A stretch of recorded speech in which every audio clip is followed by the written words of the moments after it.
सम्माननीय सभामुख महोदय,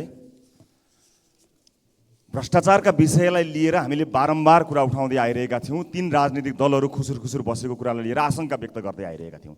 आज कुनै राजनीतिक दल बाँकी रहेको छैन जसलाई आरोप लाग्न बाँकी रहेको होस्। त्यति मात्र होइन, राज्यका निकायहरूको नाम यसरी आइरहेको छ, अनुसन्धान गर्ने अधिकारी त्यसका प्रमुखहरूको नाम आइरहेको छ। यस्तो अवस्थामा यो कुनै अँध्यारो कोठामा कुनै गल्लीमा भएको क्रियाकलाप छैन।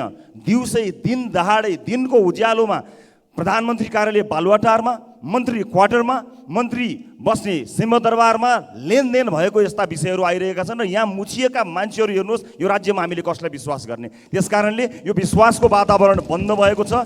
यसका लागि संसदीय विशेष समिति बनाएर यसको छानबिन गर्नुपर्ने हुन्छ। जुन जुन निकायहरू यसमा लागिपरेका छन् कसैको पनि विश्वास गर्ने वातावरण नभएको हुनाले सम्माननीय सभामुख महोदय मार्फत यो अनुरोध गर्न चाहन्छु कि जसको नाम आएको छ तिनलाई छानबिनको सम्म दायरामा ल्याउन नहुने, सोधपुछसम्म गर्न नहुने गरी किन डराएको।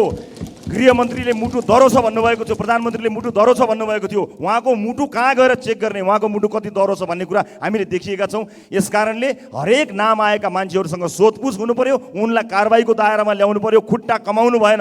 हाम्रा हकमा, आम नागरिकका हकमा आउँछु भन्दा भन्दै, बयान दिन आउँछु भन्दा भन्दै धरपकड गरेर लिएर गएको इतिहास छ। न्युज रुमबाट समातिएको मान्छे म यहीँ छु। मान्छेले अडियो दिएका छन् र प्रहरी प्रमुखले भनेका छन् अडियो सही हो भनेर भनेका छन्। एकपटक सोधपुछका लागि बोलाउन नहुने को हो उहाँहरू?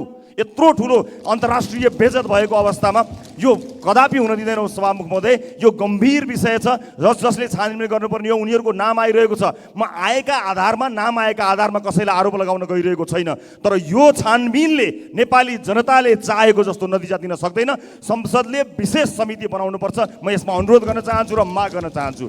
धन्यवाद। मान्य सदस्य